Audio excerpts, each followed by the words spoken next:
تھی تو اس وقت آپ کی والدہ محترمہ کی عمر مبارک 60 سال تھی، 60 سال۔ تو جس وقت حضور غوث اعظم رضی اللہ تعالیٰ عنہ علم پڑھنے کے لیے ماں سے اجازت مانگ رہے تھے، اس وقت ان کی عمر 18 سال تھی۔ 60 سال کی عمر میں حضور غوث اعظم کی ولادت ہوئی، 18 سال اور 78 سال کی عمر مبارک ہے، اور 78 سال کا بڑھاپا ہے۔ اور اس وقت آپ یہ محسوس کر رہی تھی کہ میرا لخت جگر جو علم پڑھنے کے لیے اجازت مانگ رہا ہے، تو آپ کی محبت، آپ کا ماں کا پیار کہ یہ واپس جو ہیں اس حال میں، یعنی دوبارہ نہ میں ان کو دیکھ سکوں گی نہ یہ میری دوبارہ زیارت کر سکیں گی۔ لیکن اپنے اوپر کنٹرول کرتے ہوئے حضور غوث سمدانی کو جو ہے آپ کی والدہ محترمہ نے اجازت جو ہے عطا کر دی کہ بیٹا جائیں، آپ علم دین حاصل کریں۔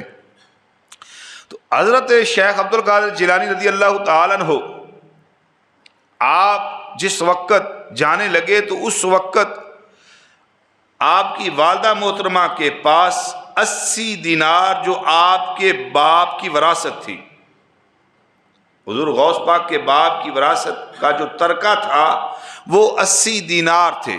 دینار سونے کا سکہ ہوتا ہے، اسے دینار کہا جاتا ہے، اور درہم جو ہوتا ہے یہ چاندی کا سکہ ہوتا ہے، اسے درہم کہا جاتا ہے۔ تو جب 80 دینار، تو آپ نے سوچا کہ پہلے تو یہ سوچا کہ 80 دینار ہی عبد القادر کو دے دیتی ہوں، کیوں کہ بغداد شریف ایسا شہر تھا کہ اس کے اندر یہ ایک مقولہ ہے کہ اگر بغداد شریف میں قارون بھی آ جائے، قارون بادشاہ وہ بھی آ جائے تو قارون لو دخل بہا جازت علیہ الصدقۃ، اگر بغداد شریف میں قارون بھی چلا جائے تو اس کو بھی زکوٰۃ لگ جائے گی۔ قارون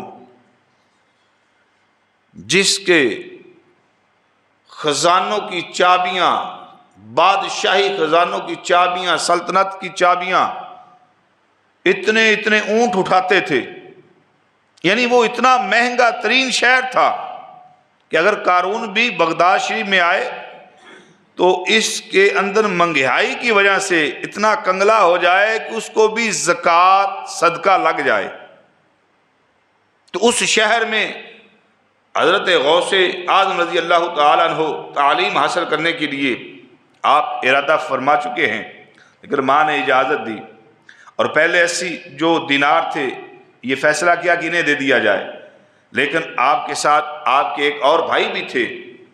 تو والدہ نے شریعت مطہرہ کا لحاظ رکھتے ہوئے، اب دیکھیں جب مائیں ایسی پارسا پاک دامنہ ہوتی ہیں تو پھر بیٹے بھی حضور غوث اعظم جیسے بنتے ہیں، کہ 40 دینار دوسرے بیٹے کے لیے رکھ لے کہ شریعت کے تقاضے کو پورا کرتے ہوئے کہ یہ 2 بیٹے ہیں، دونوں کا باپ کی وراثت میں حصہ ہے، اب دونوں کو برابر برابر ملنا چاہیے۔ تو 40 دینار شیخ عبد القادر جیلانی کو دیے، اور ماں نے جب تیاری کی، اب یہ واقعہ بڑا ہم بچپن سے سنتے آ رہے ہیں، لیکن آج تھوڑا سا مختلف میں آپ کے سامنے عرض کرنا چاہتا ہوں۔ حقیقت کیا ہے؟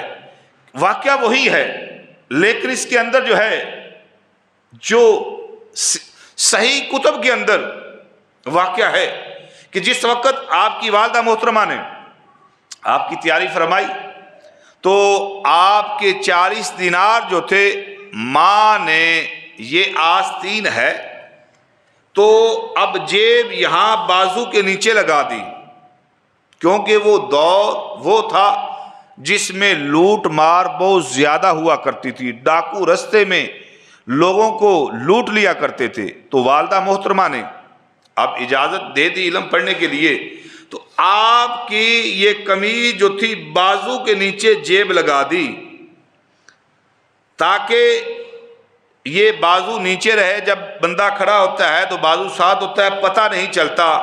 آستین کے نیچے جو ہے بغل کے نیچے جیب لگی ہوئی ہے، نیچے کی طرف جیب ہے اور اس کا جو منہ ہے اوپر کی طرف ہے بغل کے نیچے۔ تو اب یہاں ایسے جس وقت بندہ کھڑا ہو گیا تو پتہ نہیں چلے گا کہ اس کے پاس پیسے ہیں یا نہیں۔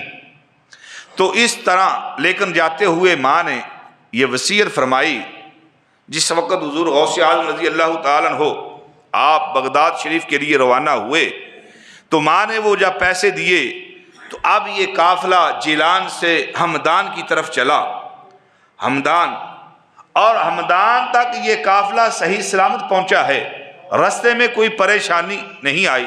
لیکن ماں نے وصیت کی تھی کہ بیٹا ہمیشہ سچ بولنا ہے، کبھی بھی زبان سے جھوٹ نہیں بولنا، اور میں تمہیں اللہ کے سپرد کر رہی ہوں۔ جس وقت یہ قافلہ چلا اور ہمدان پہنچا اور خیر وفیت سے پہنچا، اور پھر ہمدان سے جب بغداد شریف کی طرف سفر شروع کیا تو رستے میں گھوڑوں پر سوار ڈاکوؤں نے آ کے اس قافلے کو روک دیا، اور سب قافلے کو جو ہے وہ روک کر جو ہے انہوں نے کہا کہ اپنے اپنے ہاتھ کھڑے کر لو اور جو کچھ ہے وہ نکال کے ہمیں دے دو۔ تو تمام ان ڈاکوؤں میں سے ایک ڈاکو جو تھا وہ تلاشی لے رہا تھا۔ اب قافلے والوں کی تلاشی لی جا رہی ہے، اور جس کی بھی تلاشی لیتے ہیں پہلے پوچھتے ہیں تمہارے پاس کچھ ہے؟ تو ہر مسافر، ہر تاجر یہی کہتا ہے کہ میرے پاس کچھ نہیں، اور جب تلاشی لی جاتی تھی تو بہت سا مال ان کے پاس سے برآمد ہوتا تھا، اور پھر اس کے مطابق وہ ان کو سزا بھی دیتے تھے کہ تم نے جھوٹ کیوں بولا ہے۔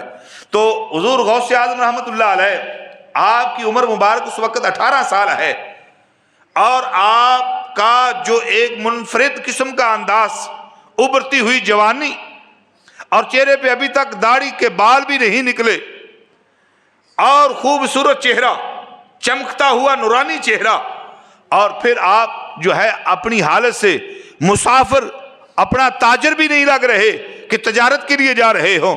جب ایک ڈاکو جو ہے ان سے پوچھتا جب حضور غوث اعظم رحمۃ اللہ علیہ کے پاس پہنچا تو ایک دفعہ تو وہ آگے نکل گیا، دیکھا کہ یہ بچہ ہے، ان کے پاس کیا ہوگا، نہ تو ان کے پاس جو ہے سامان سفر ہے، اور نہ ان کے پاس ساز و سامان ہے، نہ یہ شکل و صورت سے تاجر لگ رہا ہے۔ تو پھر دوبارہ ایک فارمیلٹی پوری کرنے کے لیے تلاشی لیتے ہوئے پوچھا کہ اے نوجوان، کیا تمہارے پاس کچھ ہے؟ جس وقت اس ڈاکو نے پوچھا کہ حل معک شیئن، کیا تمہارے پاس کچھ ہے، تو حضرت غوث سمدانی قطب ربانی شہباز لامکانی حضرت پیر شیخ عبد القادر جیلانی رحمت اللہ علیہ، آپ نے جواب دیا نعم معی عربی 40 دینارا، فرمایا کہ میرے پاس 40 دینار ہیں، میرے پاس 40 دینار ہیں۔ اب دوبارہ اس ڈاکو نے پوچھا حل معک شیئن، کیا تمہارے پاس کچھ ہے؟ اب حضرت شیخ عبد القادر جیلانی نے کہا نعم، ہاں میرے پاس معی 40 دینارا، میرے پاس 40 دینار ہیں۔ اب اسے بڑا تعجب ہوا کہ یہ میں باقی قافلے والوں سے پوچھ رہا ہوں تو ہر کوئی کہہ رہا ہے ہمارے پاس کچھ نہیں ہے۔ اب اس نوجوان سے ایک دو قول ہیں، ایک کے اندر کہ پوچھا ہی نہیں ابھی تک، اور یہ پہلے بول پڑے کہ میرے پاس 40 دینار ہیں، اور ایک میں آ کے پوچھا ہے تو بتایا میرے پاس 40 دینار ہیں۔ تو اس ڈاکو نے سمجھا کہ شاید یہ نوجوان مجھ سے مذاق کر رہا ہے، اس نے پھر پوچھا، آپ نے فرمایا میرے پاس 40 دینار ہیں۔ حضور غوث اعظم رضی اللہ تعالیٰ عنہ کو پکڑا اور اپنے سردار کے پاس لے گیا اور جا کر یہ حقیقت بتائی، اور اس وقت جو ہے وہ جو ڈاکوؤں کا سردار تھا اس نے پوچھا کہ اے جوان، کیا آپ کے پاس کچھ ہے؟ تو آپ نے فرمایا ہاں میرے پاس 40 دینار ہے۔ تو آپ نے کہا کہاں ہیں، کدھر ہیں؟ تمہارے پاس کوئی جو ہے ساز و سامان نہیں تو 40 دینار کدھر ہیں؟ قربان جائیے حضور غوث سمدانی قطب ربانی شہباز لامکانی حضرت پیر شیخ عبد القادر جیلانی رضی اللہ تعالیٰ عنہ، آپ نے اپنا بازو اوپر اٹھایا، اور جو بازو کے بغل کے نیچے جیب ماں نے سلائی کی تھی وہاں سے 40 دینار نکال کے سامنے رکھ دیے۔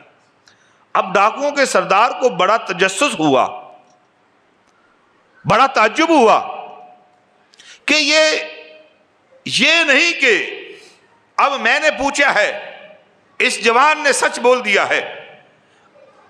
اب پوچھا کہ یہ جب تمہاری بغل کے نیچے، اب یہاں کوئی جیب نہیں سلائی کرتا، یہاں بغل کے نیچے جیب سلائی نہیں کی جاتی، اور جو جیب بغل کے نیچے سلائی کی ہوئی ہے، اب یہ اس لیے کی ہوئی ہے کہ آپ کا مال محفوظ کیا گیا ہے اور آپ کو مال کی ضرورت بھی ہے۔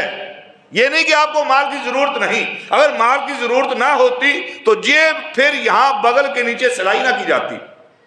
جو مال کو محفوظ رکھا گیا، آپ کو مال کی ضرورت بھی ہے، لیکن آپ نے بتا بھی دیا ہے، جبکہ آپ کو مال کی ضرورت بھی ہے اور اس کے باوجود پھر آپ بتا بھی رہے ہیں کہ میرے پاس 40 دینار ہے۔ اے جوان، بتا اس کی وجہ کیا ہے؟ وجہ کیا ہے؟ تو جس وقت کہا کہ تمہیں یہ پتہ بھی ہے کہ ہم ڈاکو ہیں، ہم چور ہیں، اور چور پیسے کو لوٹتے ہیں، اور تم بتا رہے ہو میرے پاس مال ہے، دینار ہیں، اور وجہ کیا ہے؟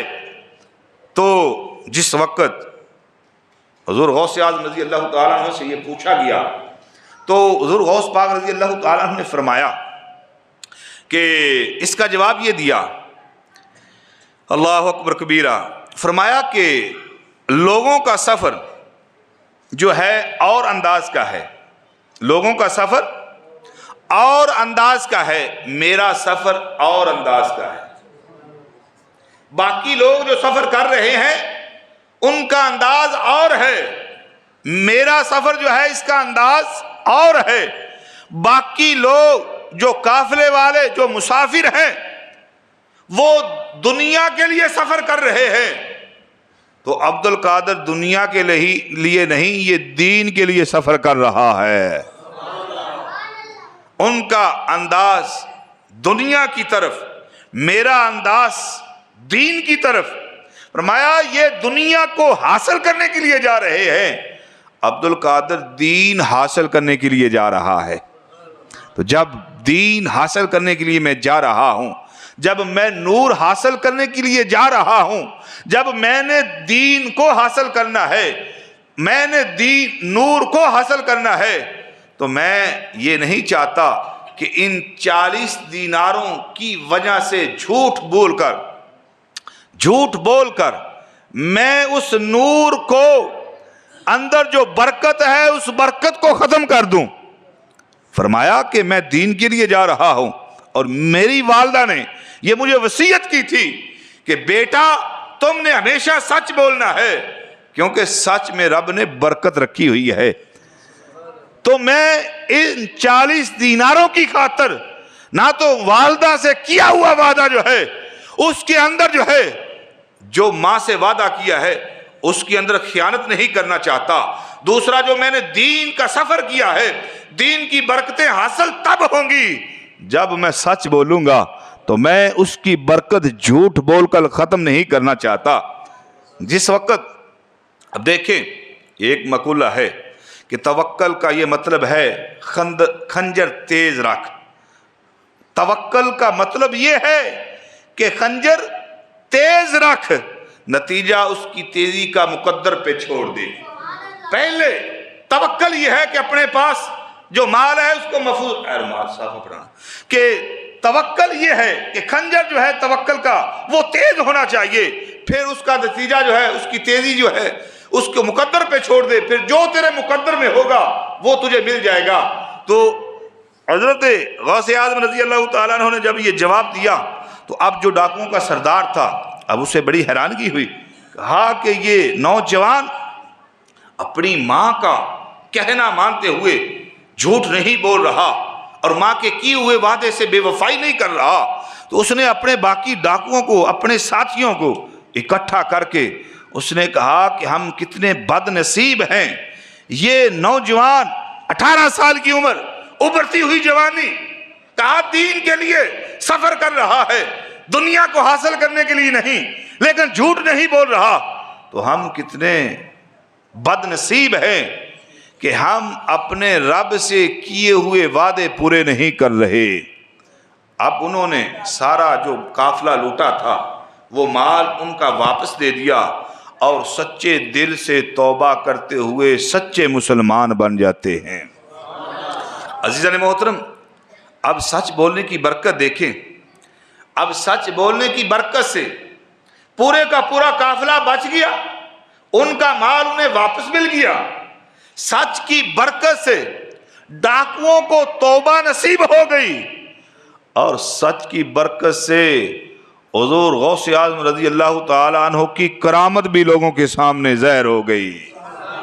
یہ آپ کی کرامت تھی۔ اس کے نفس گرم میں تاثیر ہے ایسی، اس کے نفس گرم میں تاثیر ہے ایسی کہ ہو جاتی ہے خاک بھی چمنستان شرر امیز۔ فرمایا کہ جب اللہ کے ولی کے پاس انسان بیٹھتا ہے تو اس کے اندر جو تاثیر ہوتی ہے وہ تاثیر اپنا کام کر کے دکھاتی ہے۔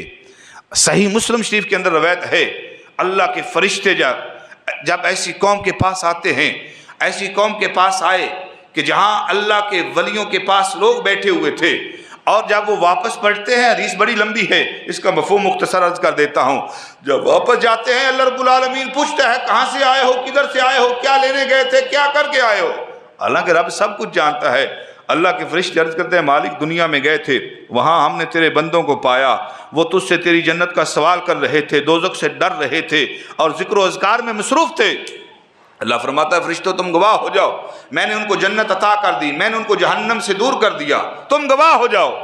یہاں فرشتے عرض کرتے ہیں مالک وہاں ایک ایسا بندہ بھی موجود تھا کہ جو بہت بڑا گناہ گار تھا، گناہوں کا پاپی تھا، بہت بڑا گناہ گار تھا، اے اللہ کیا تو نے اسے بھی بخش دیا ہے؟ تو رب کائنات فرماتا ہے اے فرشتوں میں نے اپنے اس بندے کو بھی بخش دیا ہے، اس کو بھی بخش دیا ہے۔